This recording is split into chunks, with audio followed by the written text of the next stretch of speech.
What's up guys, it's Elliot here, and I'm bringing you a new type of Overwatch video. So I'm going to be breaking down my gameplay on various maps to bring you kind of map guide slash gameplay commentary. So I'm going to try to blend them, but I think I'm going to probably make separate videos on different stuff. So just keep an eye out for these. Hopefully you guys enjoy these, because I think it's important to be able to know how to play maps effectively and get comfortable on them. And I also think, because I'm just an average Overwatch player and I'm getting better, so I think it's important for me to be critiquing myself so I can learn. And I'm going to share with you guys so you guys can hopefully learn from my mistakes, and that you can see how I'm getting better and hopefully try to emulate that so you too can climb. So let's get into it. So firstly, as you're seeing on screen right here, a popular way to attack on Temple of Anubis is through the left, and a lot of teams go through here. It's a choke, but you have to make a move, and obviously I blocked their Ryan's ult, but you know, that was just a good play. But basically, that's a popular way to go, because the defending team will typically be here on the high ground. And in this type of instance, it's just really important to know where the defending team is on the high ground, because as a defending team, you want to take the high ground, because it really limits the picks you can get. They can't really attack from up high, and if you're on the high ground, you're a little farther back, so their flankers won't be quite as effective, and it forces the enemy team to come through a choke where you can then pounce on them and just wipe them quickly. So a popular thing that people don't do is they typically don't try to go through the right like that Reaper is, like a Reaper did here, because there's the highest point on Anubis, and that's the thing. As the offense, you need to know what the defense is giving you and what they're taking away. And most of the time, they'll take away the left side on Anubis because it's popular, but you got to try to force through the right. But the thing is, taking A and double capture point is typically the easy part, because all you have to do is just get picks because of respawn advantage and get a team wipe.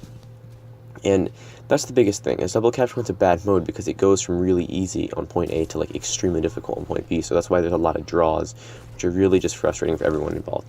But you just have to make sure you can get picks and you can take the point. As the defense on double capture point, typically you will probably you'll probably lose A. That's just a typical point if the offense is decent, but you want to also save your ults to counter their ults when they're pushing, because as the offense, really, you just want to stack ults you can take the point as fast as you can. Sometimes you don't need them, but that's the point, is you basically want to get on the point, you want to get picks. So as the offensive team, you want to try to dive them as fast as you can. You have to make a move because you have to take the point. You don't just want to stand in the choke. That's a huge flaw that a lot of people do at lower levels, but instead you want to dive them, whether it's with a dive combo or just generic death ball. You want to get in, you want to get picks, you want to stack ults, and you want to just have a good time just wiping teams. And that's kind of how it goes. It just takes one coordinated effort. So while the coordinated while one, actually not even coordinated for A, just one effort of picks can get you A, B is the exact opposite. You need really good teamwork to take B. In solo queue, that's why A gets taken. Typically a lot at the last second, because everyone has to go in. You don't want to not get A, so everybody goes in and just jumps on the point, and then you'll get kills who go in as a team. But B requires more than that. B requires a concentrated effort, knowing how to stack ults and knowing how to do it quickly, because on B, double capture point respawn advantage is for the defending team right behind the point. So not only do you have to just take the point, you have to take it quickly. You can't just get a pick and then go in and then do it slowly, because they'll get their respawn back and they'll come in and then they could probably contest and wipe you. So what you need to do is you need to take the point really quickly before their respawns come in. Basically get a team kill, or get most of them dead, and then they'll try to trickle, and then you can continuously kill their trickle. You have to make sure you go in collectively though, because you don't want to die. That's the biggest weakness, because if you die, you're basically wasting your advantage, because you also have to stay on the point, because they will typically get trickles in, or maybe one final push. If you didn't do it quite fast enough, they'll get one or two trickles, and you have to sustain. And if they get multiple people on the point and they get one of your picks, that's really big for them, because that respawn is heavily in the defending team's advantage. So to summarize this, not only do you have to do it quickly, but you have to do it coordinated, and you have to sustain it when they're trickling in, and you can't afford to get picked. So on Anubis specifically, a lot of people try the middle, which can work if you go in as a team, but it can be extremely difficult because the enemy team could be on either side, and they can just shoot you the whole way. As a Ryan, you could charge, but that's really difficult to do sometimes, because again, you're getting shot at the whole time. Now where I am right now in the map, the left, this is really good because it surprises them on the point, and it gives you some range around the point. Now typically you'd want to split maybe a little bit. You want to send people up the middle to hold, and then you want someone on the left. But going through as a team on the left is really good because it draws the enemy team's focus. They can't just shoot. They can shoot through the room, but if you have a team blocking, it allows them to spread out and stuff. Going through the right is not really possible because there's like you have to go underneath. But going to the left is a really good way to just, it's a change of pace. It also means the enemy team can't really shoot you until you get right next to the point, and that's really helpful because if you charge in, it condenses the space. And while you think that might be bad, it ends up working out because the Rind won't take quite as much damage. There's a lot more angles, and you might lose track of where someone is. Now, typically, you might send a flanker through the left or something, or up high with like a Pharah, but that's a typical way. If you're trying to go through the middle and it's repeatedly failing, try the left. That's my biggest thing I can tell you. So on this gameplay, basically, they see that what happens is they'll just stand like out in the middle, and I can just keep fire striking them and just keep waiting. As I said on point A, the defense, you want to use your ults for when they get on the point, because there's no point in going out and using your ult. Like that Pharah did get a pick there, and that will kill their time. But you're wasting a crucial ult for when they get on the point, because if they get on the point and get like a couple kills, but if you pick one or two of them, suddenly that makes it that much easier for you to get back and rebound on the point, because you'll get your full team up before they can get back there, and that's what's really important. So I hope you guys enjoyed this video. I hope you guys learned a little bit more about double capture point. I hope from this gameplay you saw a little more of the intricacies of Anubis, and I hope you guys know exactly what to do. And the last thing I'm going to say, actually, the one thing I want to mention is, as a defense, you don't want to overextend too much, because yes, getting picks are important, but if you get picked, it's so much more dangerous, because if you get picked, you give the enemy team an opportunity to coordinate and wipe. But obviously, if you get a pick, the enemy team doesn't want to go 5v6, so it will cause them to wait. And as you see at lower levels, they're a lot more like they're not as coordinated. But as you've seen this whole time, as I mentioned, they're all just going through middle, and it just doesn't work.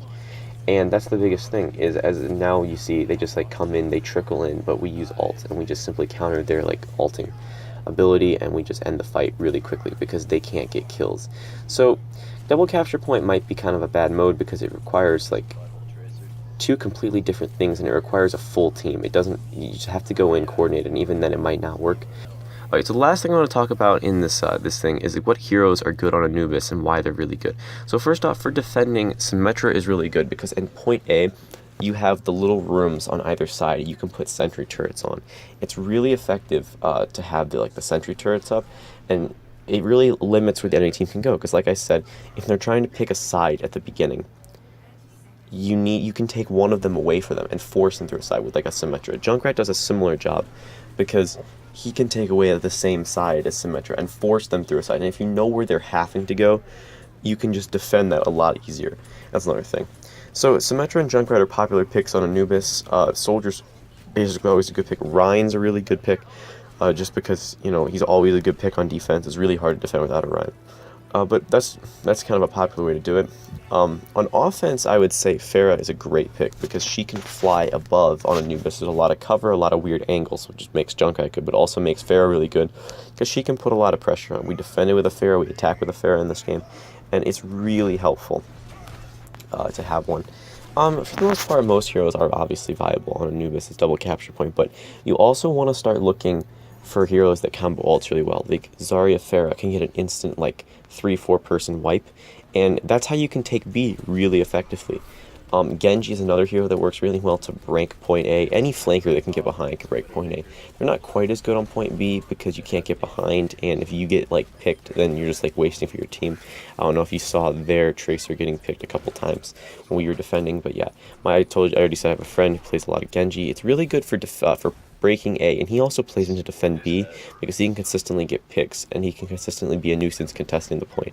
And that's something with double capture point, is heroes like Winston when he's ulting, or like Genji or Tracer do a good job of like contesting the point because they're hard to kill and stuff, but they can obviously it's just always a good thing, but they can't obviously not work quite as well on B if you can't get behind and do stuff. So to sum up the whole thing, A requires you to dive in. You don't want to just stand in the choke, you want to dive in and break the point and get on the objective, and you want to do it as fast as possible so you get as much time on B, because B requires a team push, and you know, the whole use the checkpoint thing, you might not always, because if the other team gets a couple picks but you can get like one tick, it makes it easier for a next push, and you typically need ults and stuff, but you want to make a decision, and that's what's really important, is you got to make a decision on when to go in, and you got to do it as a team. It can be hard in solo queue, but you can do it, and you just need to stack ults too. Is a good way to do it, because the best way to play as a team is just to stack ults, and that'll get a lot of picks quickly.